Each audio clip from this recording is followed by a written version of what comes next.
Welcome to Lesson 3, Lecture 2, or B, the Democratic Peace. So in this lecture we want to talk about the area which has kind of validated the liberal and the neoliberal approach to international relations, and that is this finding of the democratic peace. So what is the democratic peace? Remember when we talked about Kant, Immanuel Kant, in our last lecture, that he argued that lasting peace depended on states becoming democratic republics. Well, scholars have looked at conflict between states and theorized that democracies would be more peaceful. Well, it turns out that this isn't true. When scholars examined conflict between states over time, they found that states that were democratic were just as likely as states that weren't democratic or autocratic or somewhere in between, being an autocracy or democracy, that they would that they fought each other and were involved in just as many conflicts as democracies were as were non-democracies. Essentially, democracies still fight other states, non-democracies or autocracies, at the same rate as autocracies fight. So it's not that democratic states are more peaceful. However, what they did find, and this finding has held over numerous studies and numerous time periods and numerous ways of measuring conflict, is that democracies almost never fight each other. So that's what we mean by the democratic peace, is that between democracies it's nearly impossible for them to go to war. Not that it's impossible, but they just never do it. So this is a really important finding, and it's one of the things that is almost a law in international relations. It's the closest thing we have to a settled fact as anything else we have in the study of international relations, that democracies do not fight each other. So this is important, and it's kind of a good feather in the cap of liberalism, because we're talking about a domestic level variable, which is the type of regime, what kind of government a state has, is an explanation for the way state behaves, and it's our best explanation for this certain type of conflict behavior of any sort of any explanation that we have, that democracies just don't go to war with each other. And that's a fact. Now, there are different explanations for why that is, but the fact remains that we're not talking about the state behaving, all states behaving in the same way, that there's something different about democracies and the way they interact with each other. And so that's important kind of for liberal explanations. There is still plenty of conflict, and there are still kind of things that we need to keep in mind, that many large states are still not democracies. China, for instance, is probably our best example of a non-democracy that's a great power. And Russia and other states have deeply flawed democracies, and we're not sure what that is going to mean for peace and security either. So there are still questions that are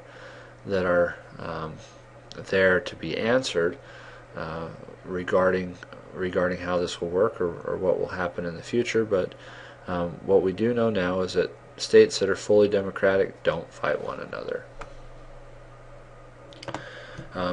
And a positive kind of and a hopeful kind of finding from this is that there is a trend towards democratization. So on the next slide I'm going to show a chart that shows kind of the way that the number of states that are democracies over time. You can look at the blue line there. In 1800 there were pretty much no democracies, and very, very few democracies. And then after World War I, there were a number of states that became democratic, and that kind of dropped off in 1940. At the time of beginning of World War II. After World War II, there's kind of another surge as decolonization took place. And then after the fall of the Soviet Union and the fall of the Berlin Wall in 1989 and 1990, the number of democracies just radically increased. And you can see we're up here at the very top today. And the number of autocracies, which are non-democracies, it had its peak in the 1980s, and then it rapidly declined and fell off after the collapse of the Soviet Union. And so what we have now is a large number of democracies, almost 100 states in the international system, that are democracies today.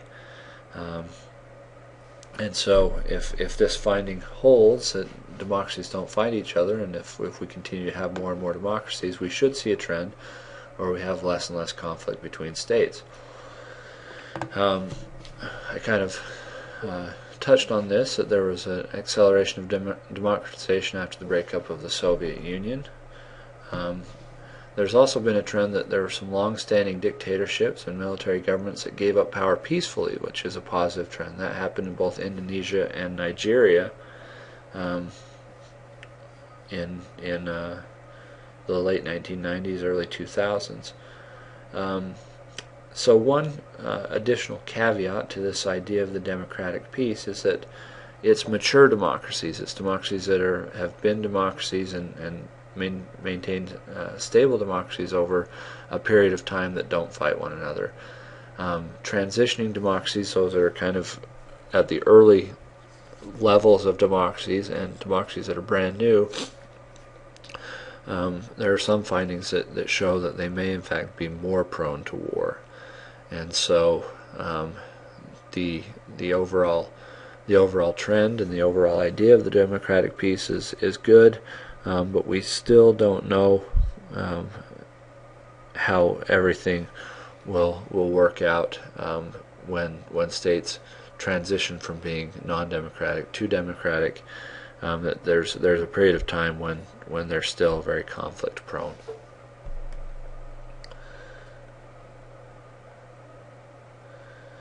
So, is there a liberal realist smackdown? Is there a winner to this fight? This quote by the authors: liberal theories provide a host of alternatives to power-based realist theories. Nearly all liberal theories focus on solving the collective action problem using the reciprocity principle. Whether because of international or domestic institutions, states come to expect reciprocal behavior regarding cooperation from other states. So, even though they have different explanations, the liberals and the realists are looking at the world, especially the neoliberals are looking at the world in a very similar way to the realists, and we'll see who will win, whether it's all about power or whether states can find other ways